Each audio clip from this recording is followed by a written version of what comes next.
ये वो कैरेक्टर है जो छुपा हुआ है लेकिन इतना ताकतवर है कि इसने अपनी सूझबूझ से अपने घर को भी बचाया, हिंदुस्तान को भी जिताया और 300 साल मुगलों का शासन हिंदुस्तान पे कराया। तो ये बात कम ही लोगों को पता है। फरगाना के अमीर उमर शेख मिर्जा द्वितीय की बड़ी बेटी और बाबर की बड़ी बहन खानजादा को इतिहास के पन्नों में उतनी जगह नहीं मिली जितनी की वह हकदार थी। मुगल साम्राज्य की भारत में स्थापना तो बाबर ने की, लेकिन बाबर को भारत का रास्ता दिखाने वाले उस शख्स के बारे में कोई नहीं जानता और ना ही उसको इतिहास में कहीं पढ़ाया गया है और ना ही इसके बारे में बताया गया है। तो स्वागत है दोस्तों, आज के इस वीडियो में मैं आपके लिए एक स्पेशल कैरेक्टर लेके आया हूं। दिमाग और उसकी सूझबूझ के चलते ही बाबर ने हिंदुस्तान को जीता था, वरना बाबर ने हिंदुस्तान पे पहले भी 4 बार आक्रमण किए थे और चारों बार हार का सामना करना पड़ा था। तो जल्दी से आप लोग क्या करें, इस वीडियो को लाइक करके अपने दोस्तों के साथ शेयर कर दें। और स्वागत है आपका हमारे यूट्यूब चैनल इंडियन हिस्ट्री में। और मैं आज आपको इतिहास के उस पन्ने पर लेके जाऊंगा जहां पर यह लिखा गया कि हिंदुस्तान में मुगलों का शासन शुरू होगा। मुगल साम्राज्य के विषय में हम हमेशा किताबों में पढ़ते हैं, चाहे वो मुगल की शासन प्रणाली हो या प्रशासनिक सेवाएं। इतिहास में इस साम्राज्य से जुड़ी हर जानकारी उपलब्ध है, लेकिन कई बातें मुगलों के विषय में ऐसी भी हैं जो किताबों में ना पढ़ाई गई हैं। उन्हीं विषयों में से एक विषय है बाबर की बहन खानजादा। और आज हम उसके जीवन और उसके त्याग और उसके बलिदान और उसकी सूझबूझ के बारे में आपको बताएंगे।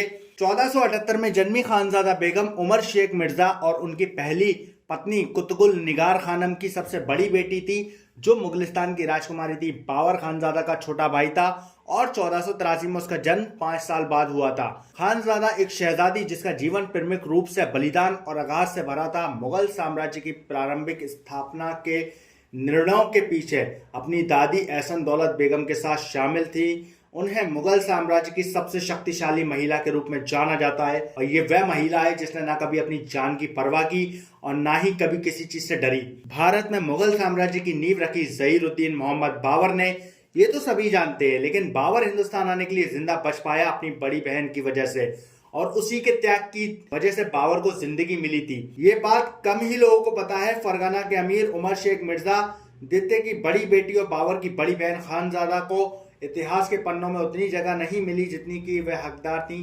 तैमूर वंश की इस राजकुमारी की खासियत बहुत कम लोग जानते हैं। इस खासियत के बारे में, न तलवार से न आग से जंग जीती है दिमाग से। दुश्मन को अपनी सियासी चालों में फंसाने में माहिर थी खानजादा बेगम, यहाँ तक कि खुद को भी इसके लिए दांव पर लगाने से कभी पीछे नहीं हटी।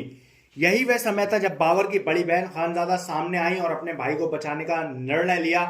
खानजादा राजनीतिक रूप से बेहद ताकतवर थी और अपने दुश्मनों को फंसाना उन्हें बेहतर ढंग से आता था। बाबरनामा में उन्हें ऐसी महिला के रूप में चित्रित किया गया जिसने परिवार के लिए अपनी जिंदगी को ताक पर रख दिया था। आलम यह था कि जब बाबर और उसके सैनिक भूख से मरने लगे तो शाहबानी खान ने एक शर्त रख दी। शर्त के अनुसार कहा गया कि अगर खानजादा की शादी शाहबानी खान से हो जाती है तो बाबर को मुक्त कर दिया जाएगा। खानजादा को यह कदम उठाने के लिए उसके परिवार ने रोका, लेकिन वह नहीं मानी। अपने भाई की खातिर उन्होंने दुश्मन से शादी कर ली। उनकी शादी तो हो गई, लेकिन उनकी जिंदगी कभी खुशहाल नहीं रही। शादी के बाद खानजादा ने अपने बेटे खुर्रम को जन्म दिया, लेकिन वह खुशी ज्यादा दिनों तक चली नहीं और जल्दी उनके बेटे का देहांत हो गया। बेटे के देहांत के बाद खानजादा और शेरवानी के रिश्ते में कड़वाहट आने लगी और जल्दी दोनों अलग हो गए। लेकिन शेरवानी अपनी पत्नी यानी खानजादा की शादी फौजी सैयद के साथ कर दी। 1510 में शेरवानी और शाह इस्माइल के बीच जो युद्ध हुई मारवा की, उसमें सैयद हारा और खानजादा अब शाह इस्माइल के हाथों पकड़ गई। लेकिन जब शाह इस्माइल को पता चला कि ये बाबर की बड़ी बहन है तो उन्होंने खानजादा को बाबर के पास भेज दिया।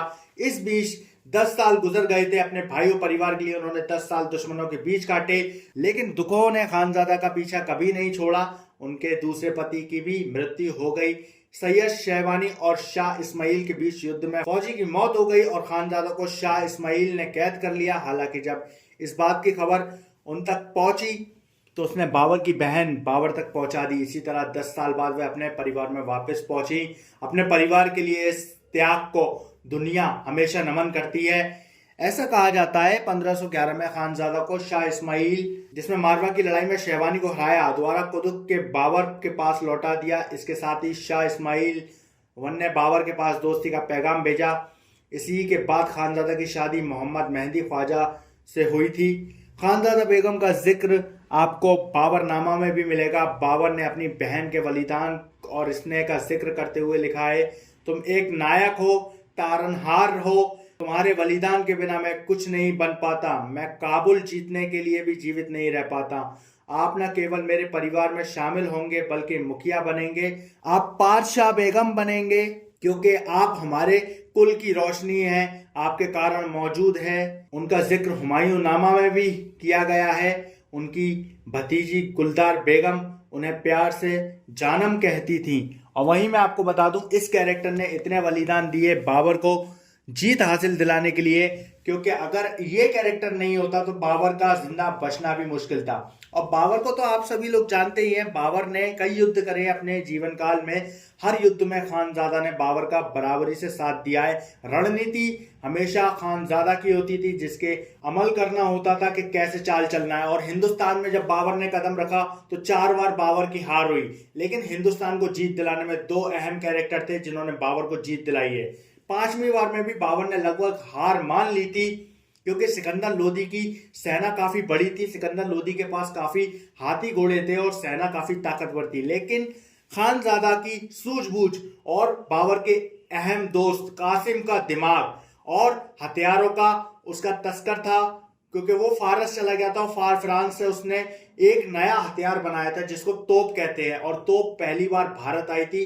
कासिम को पता चला कि बाबर हिंदुस्तान पर आक्रमण की हार का सामना कर रहा है, तो कासिम सीधा फारस से हिंदुस्तान आया, वो भी असले के साथ। और फिर जब सिकंदर लोदी ने अपने हाथियों को आगे किया और बाबर ने अपनी तोपों को, तो जब हमला हुआ था, वो युद्ध जो हुआ था, उसमें सिकंदर लोदी की सेना को उसी की सेना ने कुचला था। उसी के हाथियों ने सिकंदर लोदी की सेना को कुचला था, जिसकी वजह से सिकंदर लोदी को हार का सामना करना पड़ा। तो इतिहास से जुड़ी इसी तरह की वीडियोस के लिए आप लोग हमारे इस यूट्यूब चैनल को सब्सक्राइब करें, इंडियन हिस्ट्री को, और मैं आपको हर एक चीज का अपडेट देता रहूंगा। आपको इसी तरीके की इंटरेस्टिंग कहानियां बताता रहूंगा जिसको ना इतिहास ने बताया, ना ही किसी फिल्म में दर्शाया। ये वो कैरेक्टर है जो छुपा हुआ है लेकिन इतना ताकतवर है कि इसने अपनी सूझबूझ से अपने घर को भी बचाया, हिंदुस्तान को भी जिताया और 300 साल मुगलों का शासन हिंदुस्तान पे कराया। तो आप लोग हमारे साथ जुड़े रहे, हम आपको इसी तरीके से अपडेट करते रहेंगे। मिलते हैं अगले वीडियो में, तब तक आप लोग हमें सपोर्ट करें, वीडियोस को लाइक करके, अपने दोस्तों के साथ शेयर करके और हमारे इस यूट्यूब चैनल को सब्सक्राइब करके। तो आप लोग अपना ख्याल रखें। Thank you so much.